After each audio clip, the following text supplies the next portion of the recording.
দেখো নবীর প্রেমে জান দিছে, কারণ উহুদে গেছে তো আল্লাহর রাসূল। হানজালার দিল পড়ে রইছে উহুদে, দেহ পড়ে রইছে বিবির লগে, কিন্তু শেষ রাত্রিতে কে যেন ডাকছে, আই শোনো শোনো, মুহাম্মদ নাই রে, মুহাম্মাদুর রাসূলুল্লাহ সাল্লাল্লাহু আলাইহি ওয়াসাল্লাম নাই, কতিলা মুহাম্মদ, নবী শহীদ হয়ে গেছে। খবরটা শোনার সাথে সাথে হযরত হানজালা লাফ দিয়ে দাঁড়ায় গেছে। হানজালা যায় নিজের তরবারিটা লইছে, ঢাল লইছে, সোজা দরজা খুলে যুদ্ধের ময়দানের দিকে দৌড় দিছে।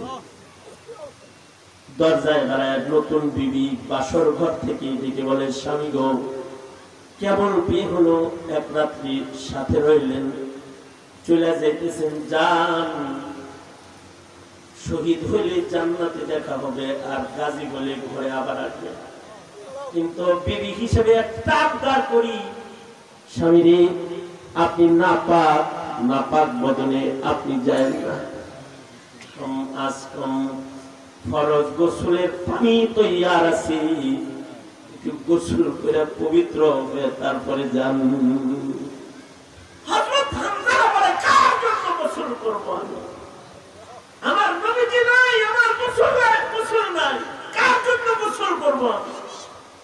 একদরে যুদ্ধের ময়দানে চলে গেছে এবং আশ্চর্য প্রাণপণ যুদ্ধ করতে করতে শাহাদাত বরণ করেছেন। যুদ্ধের পরে আল্লাহর রাসূল সাল্লাল্লাহু আলাইহি ওয়াসাল্লাম যারা শহীদ হয়েছে তাদেরকে বিনা গোসল কবর দিতেছিলেন। হানজালার বিবির সামনে দাঁড়ায় বলে, ও আল্লাহর নবী, আমি কিন্তু আপনার প্রিয় সাহাবী হানজালার বিবি, সবাই গোসল ছাড়া কবর দিল, আমার স্বামীটারে গোসল ছাড়া দিন না, কারণ ফরজ গোসল করে নাই, নাপাক বদনে যুদ্ধে এসেছে, তারে একটু গোসল দেন, সে নাপাক। আল্লাহর রাসূল বললেন, সাহাবীরা হানজালারে বাইর করো, তাকে গোসল দাও, কিন্তু লাশ খুঁজে পাওয়া যাইতেছে না। শহীদদের ভিতরেও হানজালা নাই, জীবিতদের ভিতরেও হানজালা নাই। হযরত জিবরাইল বলে, সরকার, খোঁজাখুঁজি জমিনে করে লাভ নাই, আকাশে তাকান। হানজালা আসমানে আছে, ফেরেশতা রহমতের পানির গোসল তাকে দিতেছে। আল্লাহর রাসূল বললেন, হানজালার লাশ খোঁজার দরকার নেই, তার গোসল হয়ে গেছে। পরক্ষণেই দেখা গেল এক পাশে হানজালার লাশ পড়ে রয়েছে। সাহাবী একজন বলে, নবীর কথা চেক করার জন্য তার লাশের কাছে যায় দেখি বড় সাজায়া ফেরেশতারা শোয়া রাখছে তারে, আর চুল দাড়ি বেবে তাজা গোসলের পানিগুলা উহুদের জমিন স্পর্শ করতেছে। এ কারণে হানজালার নাম যদি হাদিসের পাতায় অথবা মুহাদ্দিসের খাতায় এসে যায়, তখন শহীদ হিসাবে আসে না, গাসিল হিসাবে আসে।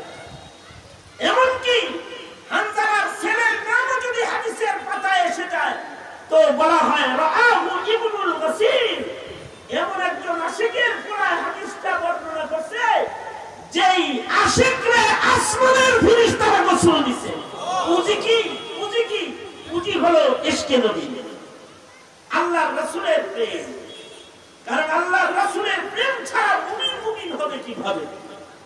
সালাম উস पर के जिस पर जा फिदा करना सादत है, सलाम उस पर के जिस पर जा फिदा करना सादत है, सलाम उस पर के जिससे बुग़्ज़ नाफरमानी शकावत है, सलाम उस पर के जिससे बुग़्ज़ नाफरमानी शकावत है, सलाम उस पर के जिसने चांद को दो टुकड़े फरमाया, सलाम उस पर कि जिसका हुक्म से सूरज उलट आया, सलाम उस पर कि जिसका तज़किरा आईने इबादत है, सलाम उस पर कि जिसका तज़किरा आईने इबादत है, सलाम उस पर कि जिसका नम ज़ुबा पर क़ल्ब राहत है, सलाम उस पर कि जिसका नम ज़ुबा पर क़ल्ब राहत है।